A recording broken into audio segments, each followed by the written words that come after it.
Frankly, my dear, I don't give a damn. Gentlemen, you can't fight in here. This is the war room.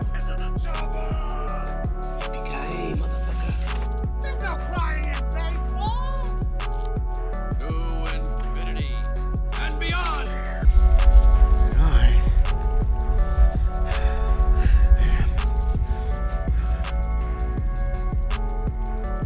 Iron Man.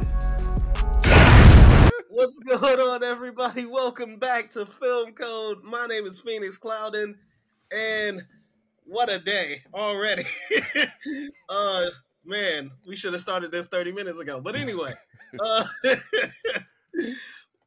we are, of course, back. Brandon, our Season 3 code-breaking reigning champion. How are you, sir? Man, I am good, Phoenix. It is great to be back. Went out of town last weekend, so we had a guest talking Exorcist with you. If you haven't listened to that yet, pause this, go check that out. At the time of this recording, actually, it just released as of 1 minute ago. So go check that out and then come back here. But yeah, how are you doing, Phoenix? Superb. And of course, we are joined once again by a very special guest. I've been on his show multiple times, and he has never been on mine, which he informed me, and I totally didn't even realize that. So I'm so happy to welcome Jason. Welcome to Film Code. It has been a dream pairing for a long time. How have you been, man? I'm good. I had to shame you into being on the podcast. That's a damn shame. I can't believe I've never had you on. That's crazy. We're 50 minutes over start time because he almost ghosted me. And then on top of that, he said, hey, I got a bunch of movies. You can talk about anyone you want. And I said, okay, here's my number one pick. And he goes, except for that one. And I go, okay, well, I guess I could talk about this movie. He goes, okay, that's the one you're talking about. So he gave me fake choices after guilting him to be on that. So I feel like I'm only here to assuage his guilt. I don't feel like I'm wanted here or needed here in any capacity. But I'm happy to be here. Which choices did he give you? I think The Exorcist, which is what I preferred to do. Yeah. This and some other movie, which I'm sure will make a great episode for you. So, Well, we are thrilled that you're here. Real quick, let's get the shameless plugs out of the way because obviously I've been on your show several times. Yeah. Why don't you tell everybody about your show? Well, I am Jason from Binge Movies. I am the last manager of the last video store in the universe. If your video store has a universe, I'm not in your universe. We typically rank 5 films to determine which movie is most worthy of preservation for all time, even beyond the end times. And then the best movies, according to the guest, the best movies according to me, square off at the end of each season. We have 4 seasons per year, 4 series per year, basically. And they square off quarterly in a movie debate we call Last Movie Standing, which Phoenix has competed in and tried to cheat in and said so on the microphone. So I feel like cheating. And then it was like, so that went sideways. And then our listeners and patrons, patreon.com/binge movies, they decide, they get the vote. And so we're trying to build a people's canon, which we call the vault. We know what AFI says, and we know what all these other, hoi polloi, all the ivory tower academics and film snobs and film critics have to say what the best movies of all time are. We're making our own canon devised by our listeners and our patrons. So that's basically the gist of it. And then in between there, I do a bunch of other crazy malarkey. So if you like malarkey, if you like bullshit, if you like craziness, if you like death matches, and you like film analysis, if you like gobbledygook, death matches, film criticism, film analysis, and madness, Binge Movies is for you. Absolutely. I still have not gotten over our last episode. One of the most torturous things I've ever. It created so many beautiful moments, though. Oh man, I hope it's a very successful episode because it was a lot of fun to record, but also like hell to sit through. Sometimes the best episodes are the ones that are hardest to get to, and I feel that maybe that's going to be the case today. Yes, because we have been stalling on this one. But anyway, we are in the middle of October, which means we are talking all horror movies, and we are super thrilled that Well, I know for me, this was my first time ever seeing this movie. We are talking John Carpenter's The Thing from 1982? Yeah, 1982, starring Kurt Russell and oh my God. Oh, I love this guy, and I totally forgot his name. Keith David? Keith David, yes, thank you. Yeah. Keith David, TK Carter, and a bunch of I see what you're doing here, Phoenix. What's that? Oh, those are the names I remember. Leave me alone. Is it? Yeah, hang on now. Is it any wonder that Phoenix did not mention the Quaker Oats man, the whitest? The Quaker Oats is the whitest food for the whitest people, and he don't know shit about Wilford Brimley, but he dropped TK Carter. TK Carter is one of the top billed actors. TK Carter has never been a top billed actor in anything, even when he was one of the main characters in Saved by the Bell. Nobody even references him in relationship to Saved by the Bell. But with The Thing, you're like, it's Kurt Russell. Yeah, it's Keith David, it's TK Carter, and everybody else. And everybody else. And all the other jars of mayonnaise. Completely neglecting. He completely neglected one of the biggest memes. Diabetes. Yeah. We totally left Wilford Brimley hanging. Wilford Brimley, I'm sorry. David Clinton, Richard Dysart. They're all in here. And I'm sure they're great people. Phoenix did not. Donald Moffat. I'm sorry. I totally forgot about Dr. Moffat. My bad. Turnabout is fair play, Phoenix. And Phoenix clearly didn't grow up in an oatmeal house. Brandon and I grew up in oatmeal houses. Look at us. Yeah. We're a couple oatmeal boys. The apples and cinnamon, man. Apples and cinnamon. Oh, yeah. We're oatmeal boys. Oh, man.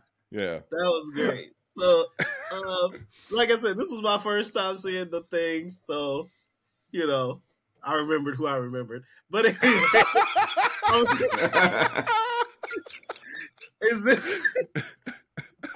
what is your relationship with this movie, Brandon? I remember who I remembered. I'm sorry, Brandon. I'm sorry. Okay. So my relationship with this movie, about 3 years ago, a friend of mine, a buddy of mine, his name is Caesar. We like regularly Discorded back when I had time to do things. And we were like, you know what? Let's watch a movie. And we watched The Thing. We watched a few movies. We watched The Platform that came out a few years ago. We watched what was it? 28 Days Later, also a first time watch for me. And then we stumbled upon The Thing.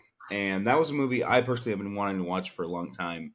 And I watched it and I loved it. I absolutely loved it so much. And like I've only been able to watch it one more time, which was last night and this morning. But it's easily top 5 horror for me. Wow. I know I'm jumping the gun here on that, but yeah. So that's my relationship with this movie. Jason, what about you? Right now, I feel like timeless Jason from Binge Movies, that I should just be silhouetted in black and white because I feel so elderly. I feel like I'm just rolling into your podcast in a wheelchair with a blanket over my lap, very, very old, that you got me a day pass from the old folks home. Right. And you're like, come on, old man. Come on this show and talk about these old-timey movies. And that's what I feel like, because you're like, both of you guys are like, yeah, I just saw it a couple of years ago, which there's nothing wrong with that, but because it makes total sense based on your ages. But for me, being an elderly, I've seen this movie for 4 decades. So famously, this movie did not do well, right? Like, it was not well received at the time. It was kind of a flop. And there's a lot of different ideas of why that was. Some people say it's because of E.T. and just the general climate and the mood of the country at the time was they were not in the mood for a really fucking depressing, dour, dark, goopy monster movie. So It didn't do well, but it found its audience on home video, and it found its audience in particular in cable, because here in the States, the USA Network ran this movie seemingly constantly. Yeah. And it was the TV version, which isn't anywhere near as good, obviously, and it's got a weird opening explanation, and it's just back when TV versions used to be like almost different versions of the movie, not just the censorship, but like they'd add stuff, to fill out the runtime and from what they cut, and so TV version is not very good. But I was homesick from school sometime in the early 90s, back before either of you were born. And it came on the USA Network. My dad took the day off to take care of me because I was sick, and it was just on. And my dad had no sense of what was appropriate for a child to see or not when it came to science fiction and horror movies. And so he just let me watch it. It was just like a middle of a Thursday afternoon, and it was on. And I don't know how to explain it other than, even as a kid, even as, an 8-year-old or however old I was, as soon as I saw it, I was like, you get that gut feeling inside when you're watching a good movie. And it's just like, oh, this is good. I think, I think in terms of how we talk about now, we talk about like, being served like a meal, that was like a whole meal. And, we ate all of it and that sort of thing. And that's what it felt like. It felt like I'm being served something masterfully made. And that's, as I've grown in my appreciation of movies, and I've watched at this point thousands of movies just for this show, I would say that's how I feel about it. I think it's when John Carpenter passes, he's gonna be remembered for a lot of things, but the main thing, other than Halloween, I think he'll be remembered for is The Thing. I think it is his masterpiece. I think it's the best movie he's ever made, will ever make, and it's a stone cold classic. I 100% agree with that. I do think I would put this above the Halloween, but yeah, that's just me. I'm gonna have to agree here. Halloween did wonders for the slasher franchise, and I'm not discounting that. Halloween did so much right and did so much to trailblaze for future films to come. But The Thing, I think, is John Carpenter's best work. Well, he's got some money, like the first Halloween was not a studio film, not really. It eventually got picked up, but it was a very low budget babysitter killer movie, right? Babysitter stalker movie. And then he and his partner, Deborah Hill, who was his writing and production partner and romantic partner at the time, kind of took it and elevated it, because they were being given an opportunity in their career to make a movie that could potentially be a big hit. And so they intentionally elevated it beyond what it needed to be to make money. So that's great. But based on that success and some other successes he had, he's now given the chance to make whatever movie he wants, and he decides to remake The Thing from Another World. And I think what's so amazing about this is he ends up kind of remaking like a Howard Hawks film and we're now, remakes are ubiquitous and reboots or whatever, and we mostly despise them. But I would say at this point, when you think of The Thing, you don't think of the original at all. No. This movie has so surpassed the original, it is now almost by default the de facto original film. The original. It's the original The Thing. And that's very hard to do with a movie that had already had a legacy by the time he inherited it. And he does borrow a lot of elements from it. The opening title sequence where the title burns through the screen, and so much of it is very similar. I mean, it is the plot points. It is a remake. It is a true remake. But where he takes it, what he does with it, is at a completely different level. And it is a massive disgrace that this movie didn't find its audience in 1982. But here we are. Eventually did. I mean, movies have a habit of not doing so well 30, 40 years ago. Because, and they turn around to be cult classics. Just look at Empire Strikes Back, The Shining, this film. There's so many different films. I know I listed 3 and there's so many more. I just can't think of the top of my head. Yeah. But there's so many films that weren't well received back then. Yeah. That nowadays are just masterpieces. Well, it kind of 2001. It kind of makes you wonder: are we making anything now? Because we're movie podcasters. So 30 years from now, will we look back and go, "Well, geez, we missed the boat on"? I don't know. Oh, 100%. Ant-Man Quantumania. Will we look back and go, actually, Yes. Quantumania, my God, what a masterpiece. You guys will, yes. I refuse. You guys will. I'll be the one going, I told you so. But yes. This is a Actually, conversation. what an dynamic film Black Adam turned out to be. My God, the juxtaposition between... Yeah. This is a conversation for another time, but I think the sequel trilogy might end up on that too. Yeah. I mean, maybe. I'm going down with the ship that those movies should burn in hell. I'm sorry. Fuck them. You ever? I don't know. Can you swear in this podcast? I know Brandon doesn't. Oh yes. Yeah, okay. Yes, you so can. I try not to. I should have. I know Brandon's loves the Lord, but I feel like you know the phrase "fuck you" anyone who looks like you. That's how I feel about that sequel trilogy. Fuck you. Fuck anybody who likes you. Fuck anybody who knows you, and fuck anybody that looks like you. You know what's funny is Phoenix hasn't even seen the sequel trilogy yet. Fuck your Not friends yet. and fuck your family. Phoenix has seen the main 6, and that's it. I'm so worried for when he reaches the Rise of Skywalker because I feel like he's gonna love it. Oh, okay. So now, my little caveat there is, if in my brain I reject Rise of Skywalker as a Star Wars movie, but accept it as a series of 1980s Saturday morning cartoons that somebody thrown together into a supercut, if it's like 6 weeks of Saturday morning cartoons, then I'm like, oh, this is just a live action, Saturday morning cartoon from the 80s. You're like, it doesn't make any sense. Nothing makes any sense, but it might be the best Transformers movie that's ever been made. It's not a Star Wars movie. So I get enjoyment out of it. It's like, well, how did Palpatine come back? And in the movie, they're like, nobody knows. I'm like, yeah, okay, that's fine. Yeah, dark magic, sure, okay, cloning, all right, whatever. I don't give a shit. By that point, it's so in the dirt. Who gives a shit anymore? Phoenix is not even prepared for how bad of a film that is. I'm looking forward to it. But anyway. I'm hoping Phoenix, we're going off on it. Skywalker in one of these movies sucks a tit, squeezes a tit, and drinks the milk out of it, and smiles with the milk all up in his beard. And it's not a woman or a man. No, it's a monster, and that is where they're like, "What? We haven't seen Luke Skywalker, the greatest protagonist in film history, in 40 years. What's he been up to?" When you start he's out here fucking fish and drinking titty milk, and that's what he's been up to. And he's real sad. They're like, "Oh, what a beautiful, what a beautiful deconstruction of modern heroism. It's a postmodern deconstruction of the modernist hero, and that's what makes it so."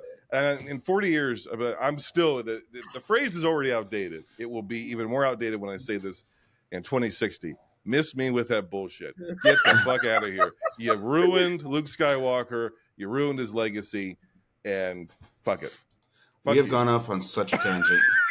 It's fine. A Star Wars tangent is always welcome. Yeah. But getting back to the thing. Yeah. So, like I said, this was my first time with this movie, and I'm Kurt Russell was huge in the 80s. I feel like he had all of the like action, thriller kind of roles as the lead or whatever. And always kind of like the badass who would take charge and dominate and everything. This was such an interesting watch. So let me talk about my first watch with this movie. So I watched it last night at like 1 a.m. because no wonder you slept in. Yeah, exactly. So and not to mention, this is a good 1 a.m. movie though. This is good at 1 a.m. Not to me. Oh yeah, like not to me because like it was cool. It was kind of going a little slow. I was like, I don't know what this is. What's happening here? And then finally they put the dog in the kennel with the other dogs, right? Yeah. And just as when things started to go, like, because it's the way they do it is really kind of terrifying. Because you'll see the other dogs, they're just barking at this one dog and showing their teeth, and saying, you're like, oh man, what's their issue? And the dog looks normal. Like it cuts to the dog, he looks normal. Cuts to the other dogs barking at him, it's fine. Cuts back to the dog, looks normal. The other dog's still barking at him. Fine. Yeah. And then when they go back to the dog again, his head is split open, and all the other dogs are like, "Oh shit, get me the hell out of here!" Tentacle and goo is Right. splurting everywhere. Yeah. it literally, when that happened, that third cut when the monster jumps out, something like landed on my leg at that point in time. So it's just like, oh, ah! Like pure fear. So like 1:30 in the morning, like screaming. So like, man, like I was unprepared for that, like that alone, and then it got worse. Oh Somehow got worse. yeah. Because I'm not a big body horror kind of guy. Like I'm Oh just not. boy. And again, I knew nothing about this movie, so like when that Wow. happened, and it's just like the tentacles are coming out, I'm like The digestive oh. enzymes, and it starts like Yeah, melting the dogs, and the fur oh. slip off Like- their body, and it's dragging them in to absorb them. It's fucked up. Yeah, it's just so gross. like I was unprepared for how disgusting it would be, and that continues throughout Oh, the yeah. entire movie. There's a lot of things coming out of people, and like, yeah, A lot of it's fluids. just deeply unsettling, like Yeah. deeply unsettling, and it happens so often. So like for me, I get why it became a cult classic. I get why some people like it, but I got to keep this movie at a distance because like yeah, like after first watch, I'm just like, keep that over there. Like it's great movie, Yeah. great effects, great practical effects, Yeah. but disgusting. It's a Like, disgusting movie, yeah. absolutely disgusting. Let me give you another old-timey reference, okay? So, We got to get some Calliope music for that. Put that in the yeah.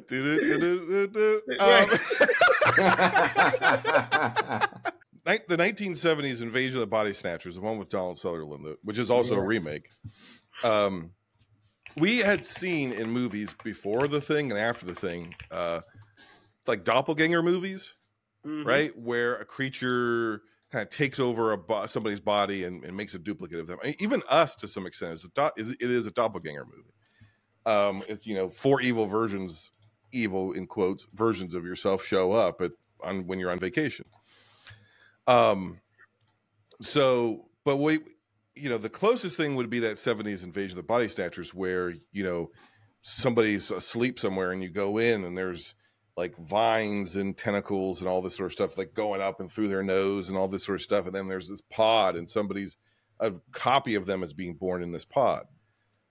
But what's interesting about this movie primarily is, while that is a well, that is possible. Well, it is possible. You want me to lay out for a second so you can hit it? Go ahead. Okay, all right, you ready? Yeah. Well, that is possible. Well, we've seen it before. What is happening here is, it's not making a copy of you externally from you. It's Maybe making it's a copy of DMCA. you on a cellular level. Right. And so it raises so many interesting questions, which is, do you know that you've become a thing? When do you become the thing? Because when they catch the transformation of Bennings, and he breaks through the window and he's running through the snow, he obviously knows he's the thing, right? Right. And they get all around him, and that noise that comes out of his mouth, and he's like, hold on, it's not Bennings, And then his mouth just opens, dude. Dude, it's so terrifying. That is some creepy shit, because it's truly otherworldly, the sound that he makes. It doesn't sound like anything I've heard in any movie ever. And then you look, it's just a subtle thing where his hand is it's obviously not human. It's in the process. Little T-Rex hands. Yeah, it's becoming human, It's like, Right. man, 5 more seconds and you would not have known that wasn't him, right? And so he obviously seems to know that the thing seems to be conscious. But when Norris has a heart attack. Did he know he was a thing? Because I've watched this movie dozens of times. Where's the moment where Norris becomes the thing, and where's the moment where he knows he's a thing? Was the heart attack a trap for the chest bursting scene? Was it the thing? Why would it do that? Or when it copied him, did it copy a heart defect or heart disease? And so he just wasn't or was he just not a suitable host? And so it was in the process of copying him, and his body couldn't take the transformation, but part of him had already turned. I don't know. And normally in a movie, when there are no real clear answers, it kind of, I don't say clear answers, but when there's not even allusions to answers, it's very bothersome, especially in modern movies, because in modern movies, going back to our Star Wars thing, not to dive into that, but when they mystery box movies now, I no longer have the sense that they know the answers to the questions that they're creating. I do not have a sense that anyone ever knew who Maz Kanata actually was, or why she had Luke Skywalker's lightsaber from Cloud City. How the heck did she get it? Never answered. Nobody knows, but we put it in the movie. So there's a trust that's been broken between modern filmmakers and audiences when everything's been so franchised and sequelized that you're just creating potentials for spinoffs. They do that because they leave so much up to interpretation. Yes. So they're like, so like you said, they can go back and like, hey, fill in the blanks. Yeah. Now we can make a side movie about how did she get that lights or whatever. I don't know if you this movie has, sorry to cut you off. This movie has no sense of that. There's no sense of the sense is this thing is so otherworldly, we don't understand how it works. Right. And when you think you understand how it works, it's going to get you by tentacle. It's going to transform you like it does with Bennings. That's clearly not what happens to everybody, because they have the conversation about everybody should prepare their own foods and we should only eat from cans, because all it takes is one cell of this alien life form to get into your body and it will take you over. So it can get you like a monster, like you were saying, Phoenix, or it can get you imperceptibly. It's just the air. It's just in the air you breathe, and it's like, that's terrifying. That's what makes this movie so powerful, because by the end, are either one of them a thing? Is one of them a thing? See, that's what they don't even know. Do they know? Does the thing even know it's a thing? We don't know. That's the cliffhanger ending I love, because it's you are left up to interpretation, but you don't need a sequel. Right. Yes. You don't need an explanation. Yes. Yeah. That's the true horror. Is it's like it kind of mind fucks you at the end. You're like, hold on a second, who is who? And like they even said like, I say we just kind of sit here a while, see what happens. Yes. Do they freeze to death? Do they make it out? Well, no matter what, they're so far away from civilization that they're going to freeze to death. If one or both of them is the thing, they won't die. They'll just go into hibernation, like the original thing that they found, that the Norwegians found. But it's not a good ending.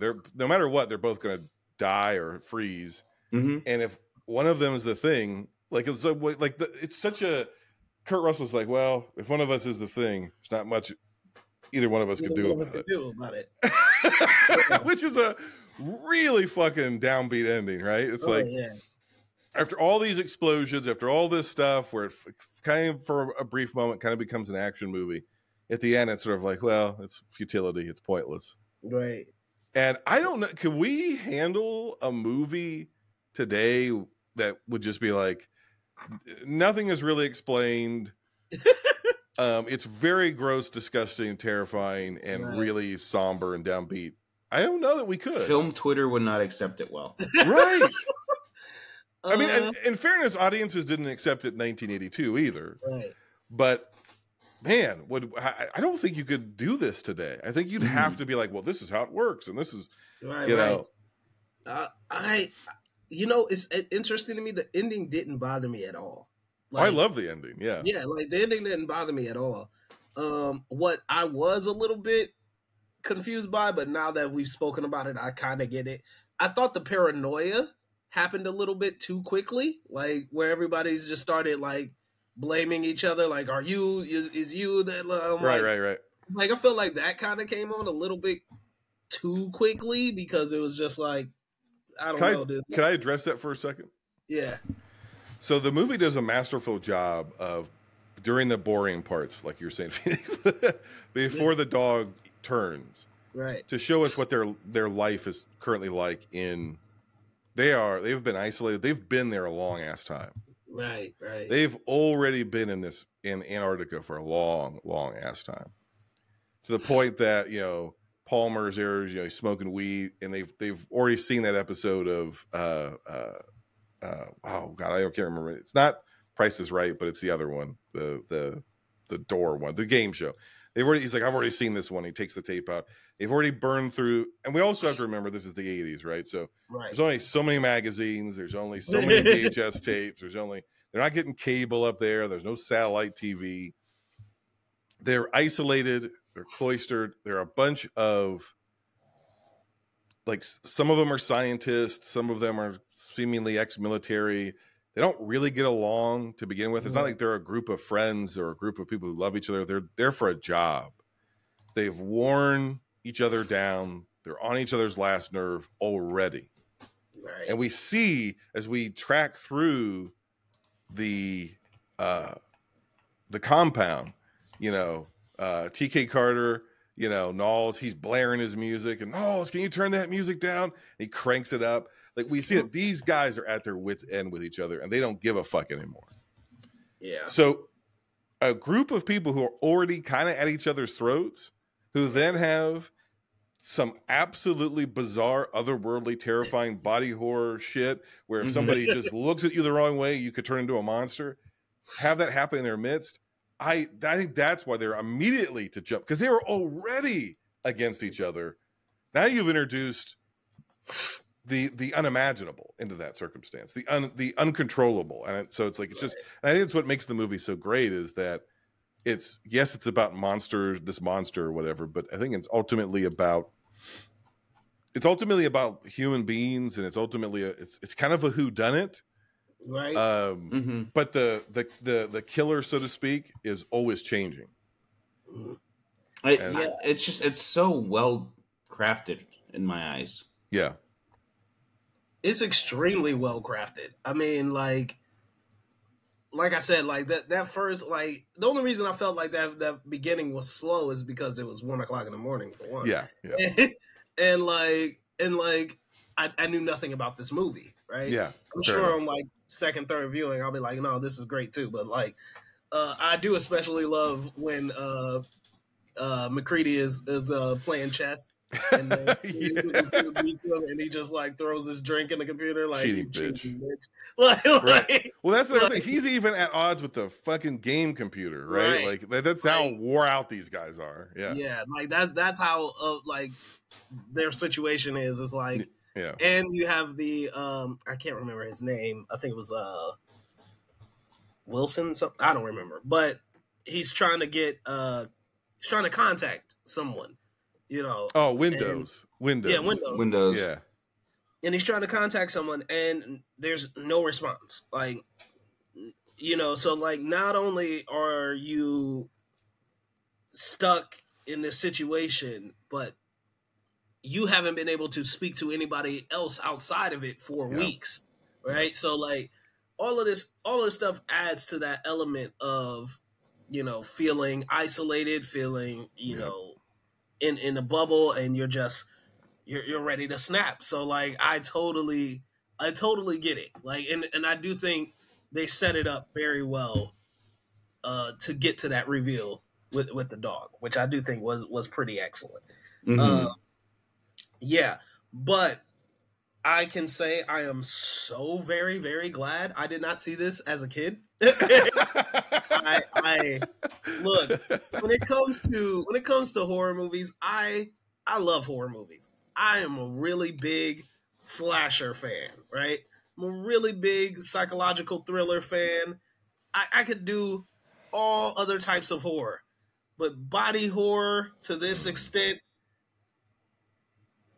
no. like it unsettles me so bad. Like, and which is crazy because one of my favorite horror movies of all time is The Fly. But like, oh, that's like ultimate body horror movie. This is the ultimate body horror movie, but like, I don't know, like, I can't do a lot of body horror. It's just so gross to me. Yeah. Like, so gross. And like, this one takes it to the extreme, because I mean, like, I think about, you just said his name too, the guy who had the heart attack. Norris. Norris, who had the heart attack. Like, when his head comes off and then grows like spider legs and stuff, I'm just like, oh, like it's just so many things. That's disgusting. It really is. Like, and that's where we get that perfect line, of course, for Palmer's like, "You gotta be fucking kidding me."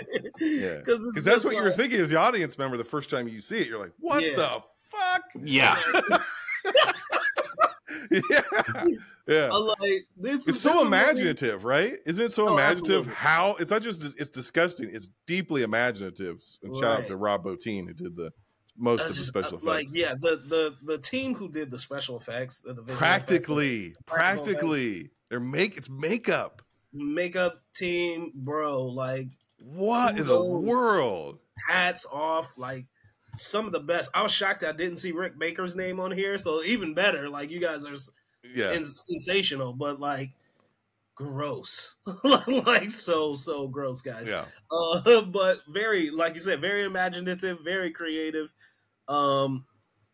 Yeah, and like, to me, I think Norris's transformation is the worst. I do think his is the worst. Holy shit, man! The first time I saw that as a kid, there's 2 scenes in this movie that blew. Three scenes. The dog scene, obviously, especially once the whole group comes back and they shine the flashlight and it's in the corner and it's just this giant, almost plant-like monstrosity that it almost seems like something out of Resident Evil, obviously like 10 years before Resident Evil existed. So it's just like really fucking disgusting. That one, then as a kid, I mean, you cannot imagine how blown my mind was when they're doing chest compressions on this guy. His entire chest cavity breaks open and is hollow, and it just munches. And his entire chest is a giant monster mouth. Yeah, and chews through the guy's arms. Oh, and they obviously cut away from him lifting his arms up, and you see the stumps. Yeah, but oh man, I was that. And the third one that got me is the blood scene when they're doing the blood test, because it goes on so long. Yeah. And the first time I saw it, I didn't know what the hell was going to happen. I remember that freaked me out, that he's like, "I thought you'd say that, Childs. That's why we'll do you last," or something like that. And he puts it in, the thing jumps out of the fucking container. Oh my God. Yeah. Even the blood is a monster. Oh my God. The thing that gets me, man, in that scene is when that one guy, I forget his name, but he takes the knife and stabs directly into his nail and then cuts into for like thumb. 3 inches. Yes. I'm like, oh my God. Yep. Ugh.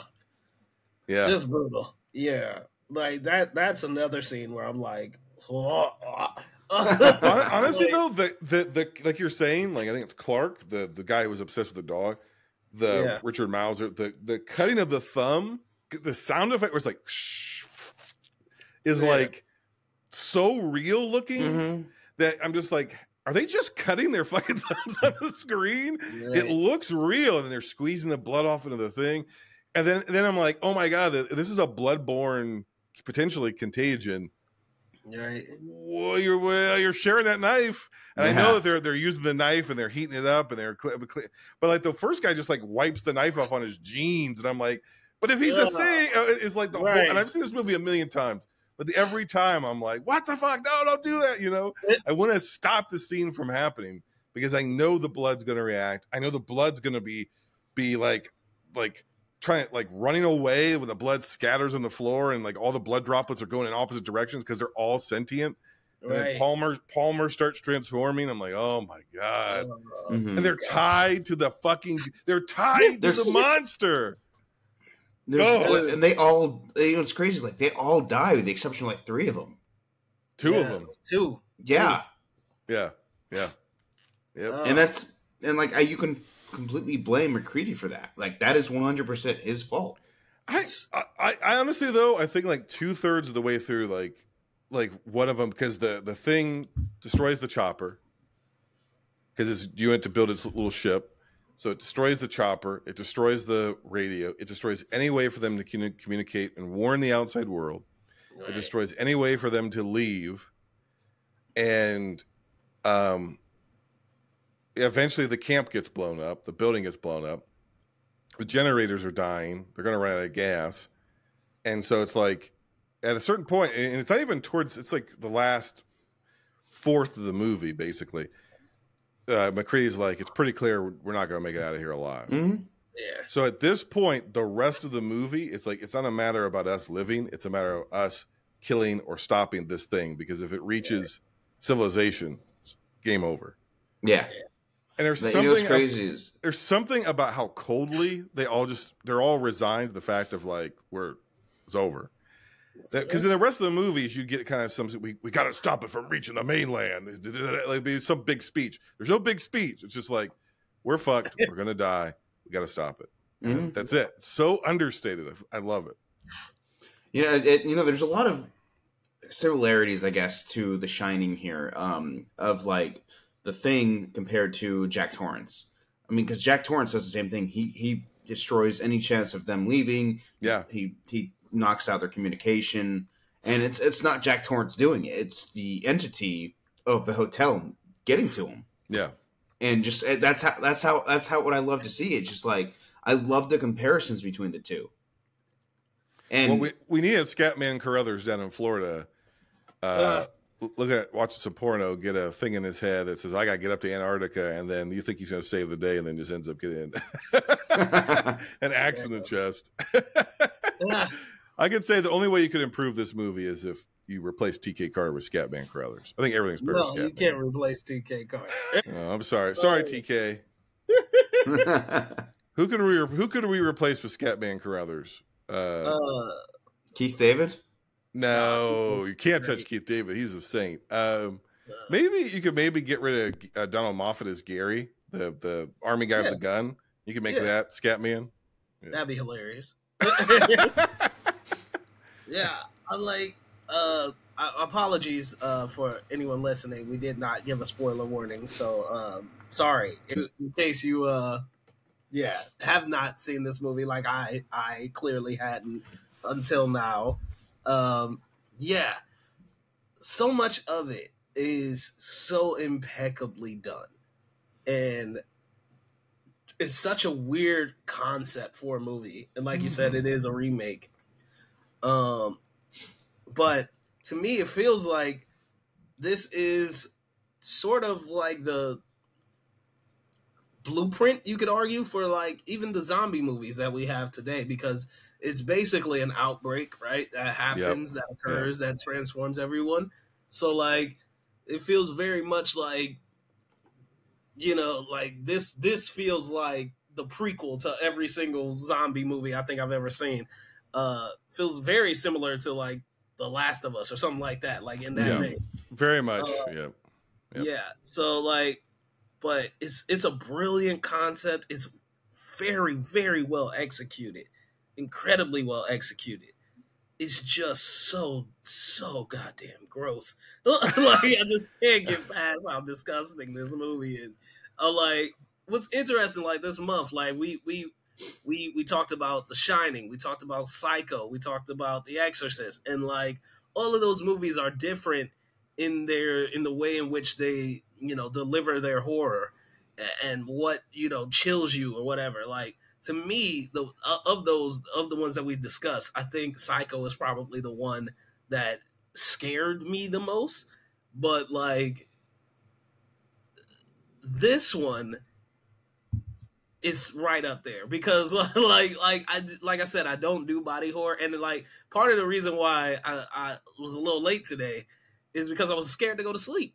like legit, because I'm like, I know I'm going to have nightmares. like know that about myself.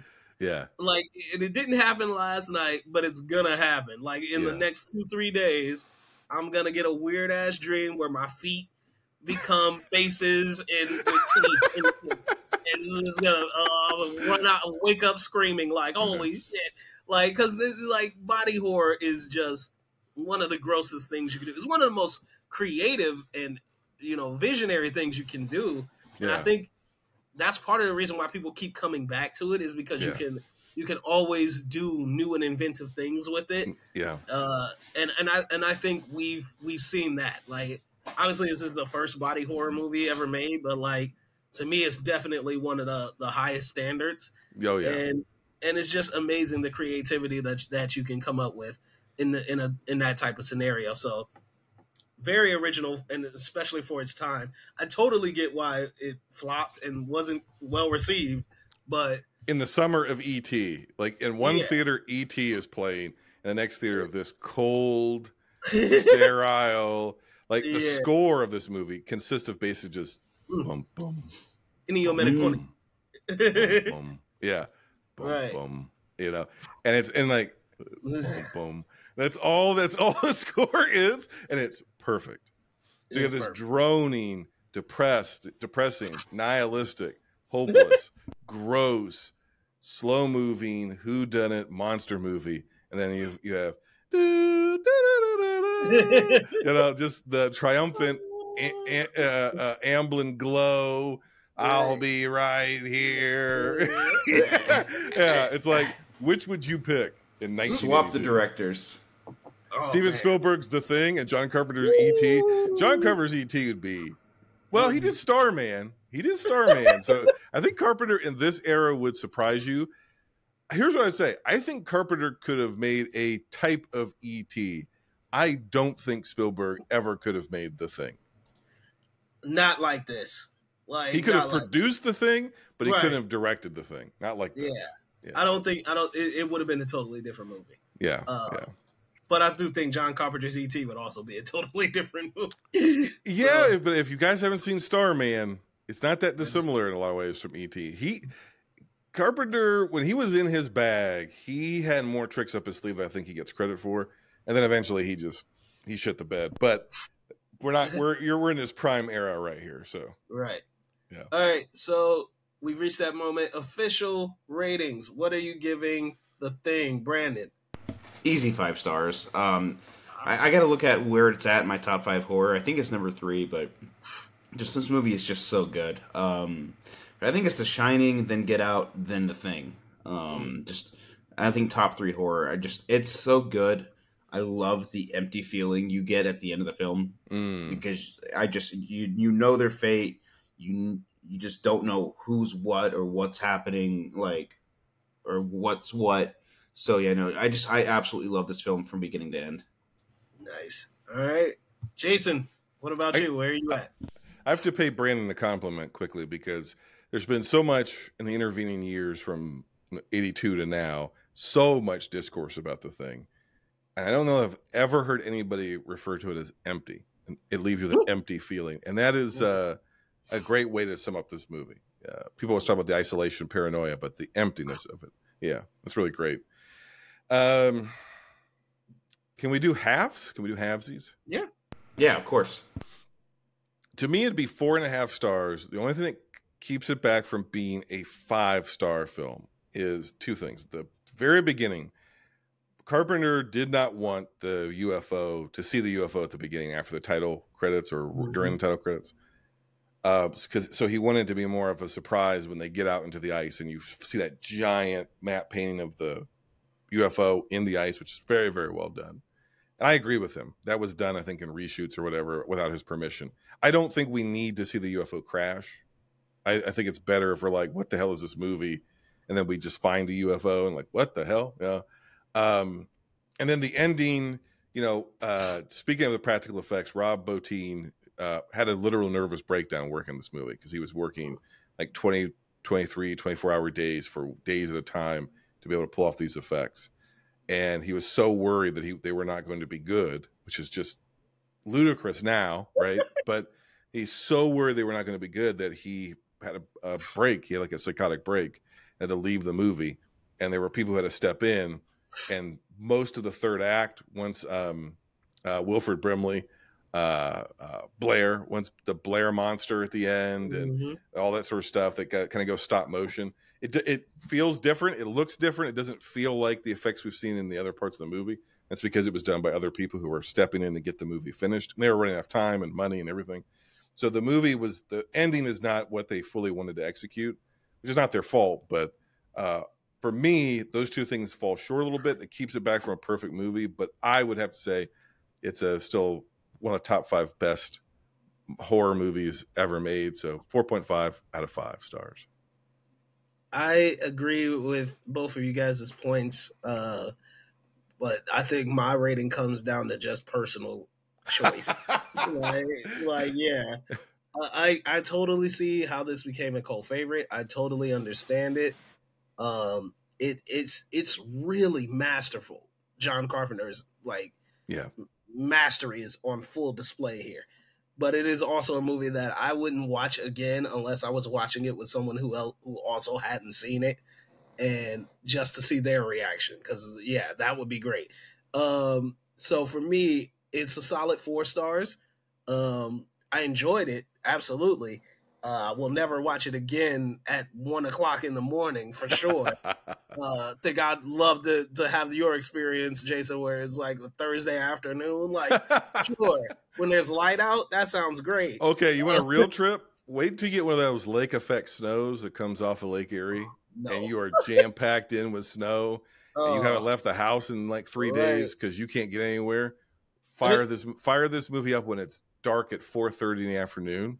Nice. It's dark outside. You haven't seen the sunlight in days. You haven't seen a human being except for whoever's in your house with you for days. You can't go anywhere. The city of Cleveland, they won't even, because it's overtime and a half, so they won't freaking clear their streets. You're fucking trapped. Put this movie on. Put this movie on. Some hot cocoa. This movie is born for Cleveland winners, because you will feel how cold. You will feel the cold of this movie, and it's a whole different experience. Yeah, I'm okay on that. Yeah, like I said, fantastic movie. Totally get it. Its reputation. So happy to have finally knocked this off of my watch list. But it is a 4-star for me because it is gross. Yeah. And that's 4 from me, 4.5 from Jason, and a full 5 stars from Brandon. What did you guys think of The Thing? Please let us know. Okay, let's shake that off and let's talk about some let's talk about what's good. What's good?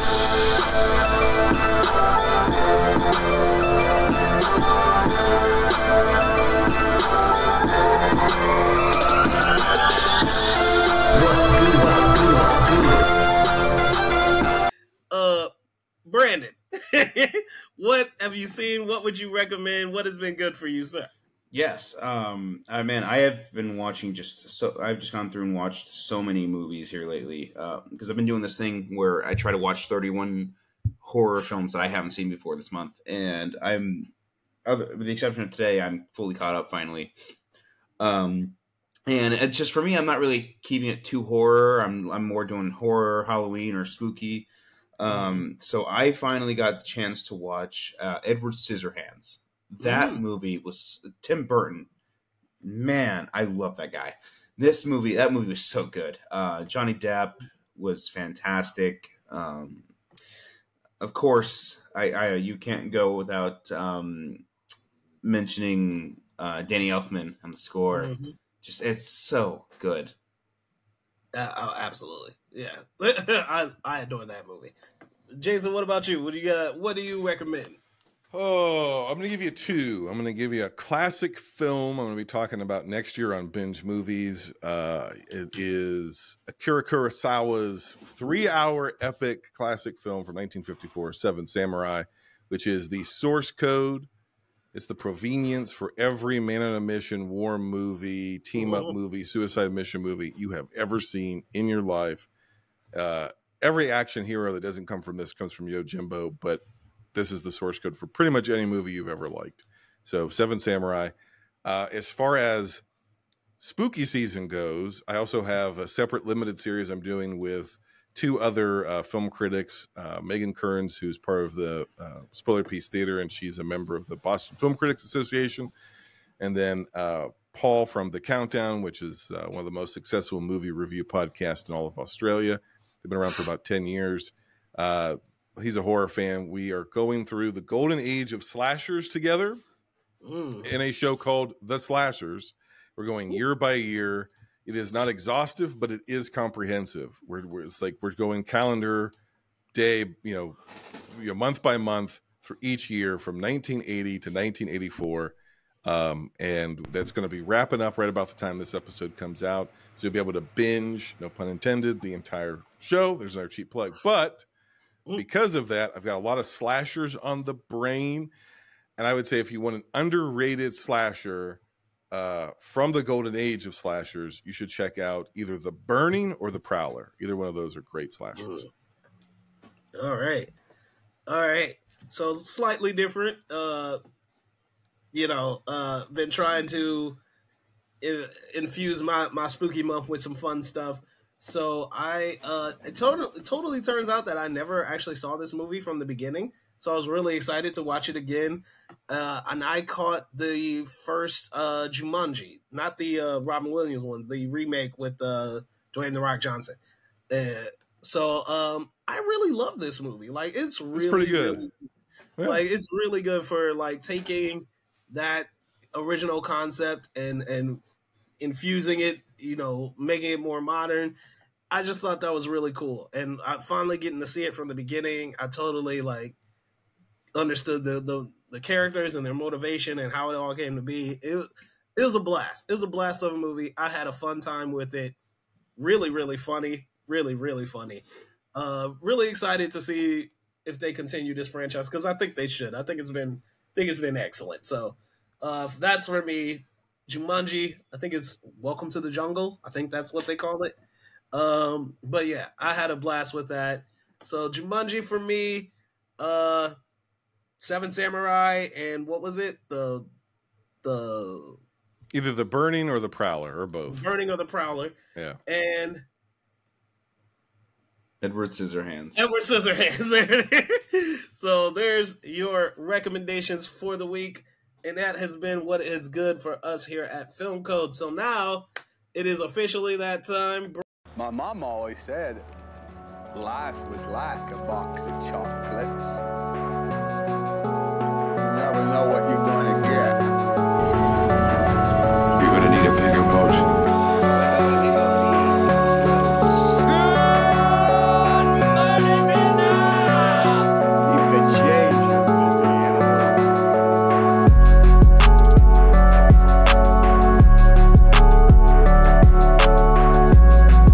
Brandon, you had the code word this week.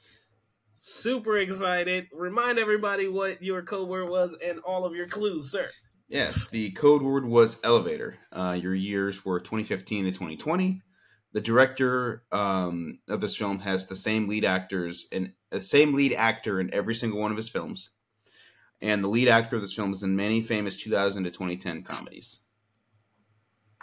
Alrighty, Jason, you are our guest, which means you have the pleasure, the undistinguished gall of going first. So, what is your pick for the code word? I'm supposed to guess what the answer is, right? Yep. And if you can put the clues together, that would help too. I got no fucking clue. I racked my brain for this since you sent me the code, and I'm like, okay, so 2000s to 2010s, lead actor in a lot of comedies. That's where I start, right? Mm-hmm. And I'm like, well, that's got to be like Will Ferrell or Vince Vaughn or something like that. Right. Ben Stiller. And I just cannot. And I'm like, what the fuck does that have to do with the elevator? I cannot piece this together. I cannot put this together. So I don't. Give it to me one more time. Okay. This was too good. This is hard. Code word is elevator. Yeah. 2015 to 2020. The director has the same lead actor in every one of his films. That's what throws me off. That one right there. I'm like, what the fuck are you talking about? Listen, I usually take the IMDb or Letterboxd to look this up. Yeah. I always start with the year, and then we go from there. So, yeah. I see. I'm trying to do this for my mind and not for my smartphone. But Phoenix is sitting over there with a fucking phone. Trust me, cheating. you like no. There's no cheating here. You're supposed to research it. Yep. Okay. All right. I apologize. I thought this was supposed to be like, okay, well, you just figure it out. You're supposed to know movies. No. There's way too many movies for that. Buddy, I host a show called Binge Movies. All I do is watch movies. I'd be surprised if either of you have seen this. Oh wow! All right. See, that's where it doesn't. You want us to come back to you? Please come back to me. Phoenix? Man, That's because he doesn't know either. oh man, That's because he's struggling too. He's like, I don't know. I was rooting for you, buddy. Okay. So I am sort of in the exact same position as Jason here. Yeah. So I went the route of looking through the 2000s and like, comedies. Like, okay, so who's been in a lot of comedies? And then I was like, okay, now who's been in a movie from 2015 to 2020? And I'm like, nobody. I have no clue. It's rough. Yeah, so I did have a guess, though. So I have a guess. It's a very, very bad guess. But I'm going with 2015's Inside Out. Pete Docter. I don't know. That's the best one I got. The elevator, I think, threw me off.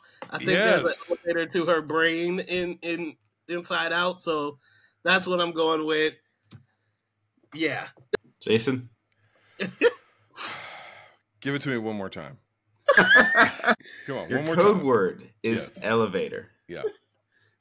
It came out between 2015 and 2020. The director has the same lead actor in every one of his films. In And every the lead actor, one of his films. Yes. He's never had a different lead actor. That doesn't make any sense. Yes, it does. Trust me. When I give you the answer, you're going to be like, oh my God. Hang on a second. This director must have like 2 movies like that. That's the only option. So I thought the director might have been Pete Berg,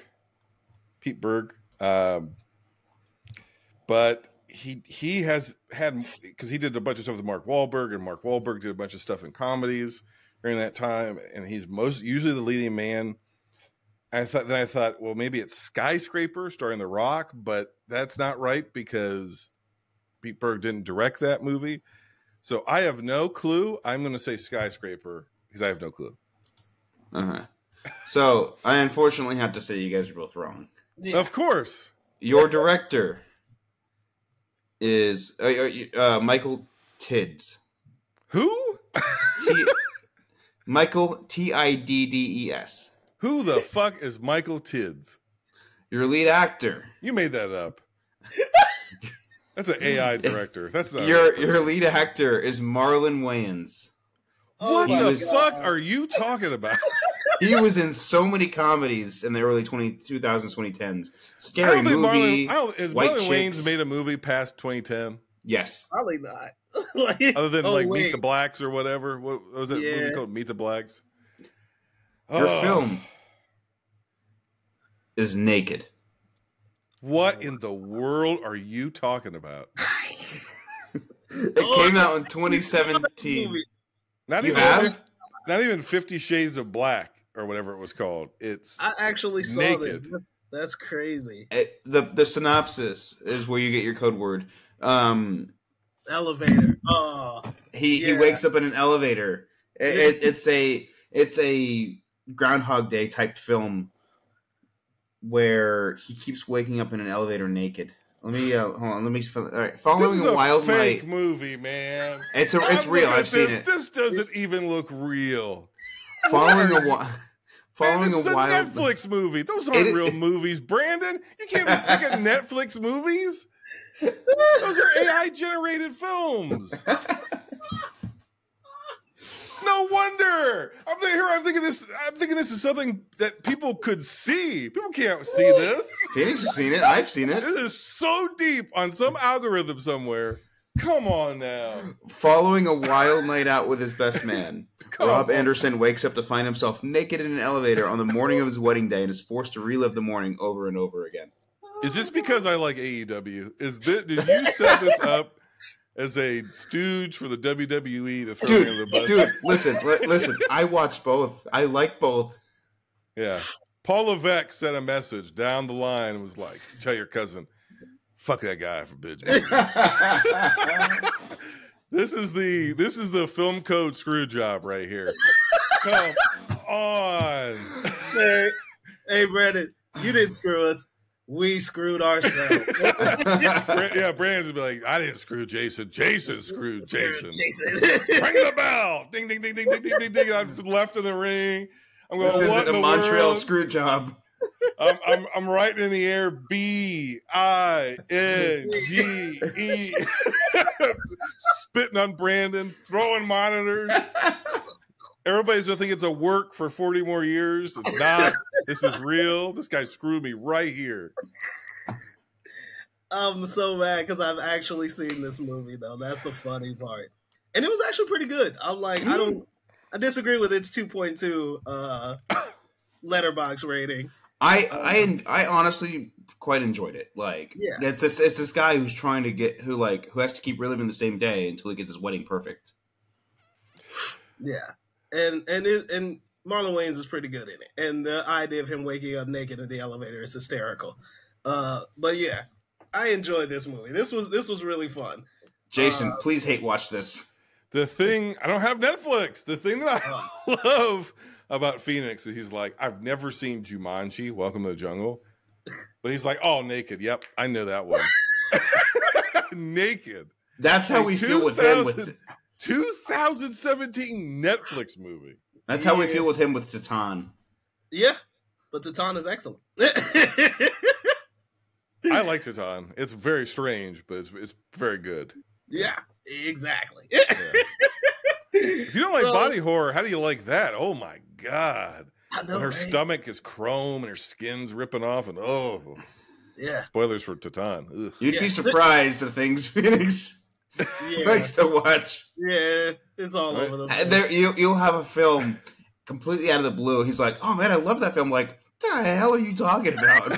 The only thing that's for sure about Phoenix is nothing's ever for sure. Exactly.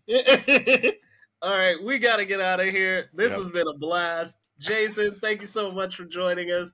Let everybody know where they can find you, sir. As long as X, aka Twitter, exists, you can find me at Binge Movies. That's the show Twitter dealy. We're on Letterboxd at Binge Movies, Instagram at Binge Movies Lives, YouTube is Binge Movies. You can find the podcast anywhere you can find good podcasts. And check out the Slashers podcast if you're a horror fan. And if you're a horror fan who wants to go a little bit deeper than the kills and get into some of the thought process and cultural background and so forth of slasher movies, plus all the great kills, all the blood and guts and gore, we've got it all for you over there at the Slashers. You can find that everywhere where you find good podcasts. Follow us on Letterboxd over there at the Slashers podcast, I think, and Instagram. I don't handle social media for that show, so find the show. Find our social media. We'd love to have you. We have a great community of weirdos who support Binge Movies, and we'd love for you to join us. So come on, be a weirdo with us. Awesome. And Brandon, let everybody know where they can find you, sir. Yes, you guys can find me at FantasmicEars over on Letterboxd and Twitter/X. Go check out what I'm watching. I'm excited to finally wrap because I've been ranking my my horrors, my 31 Days of Horror too. So I'm excited to finally wrap it up with day 31 in 10 days. I'm excited to see what else I watch because I haven't really planned anything out. I'm just like, oh, cool, I'll watch this. So go check out what I'm watching, and thank you guys again for listening. All right, and you guys can find me on Twitter at I'mHOReviews1, that's the number 1, and on Letterboxd under PAClouden. And as always, guys, please follow the show on Twitter and Instagram at FilmCoPod, and we will see you guys next week. We are out of here. Peace.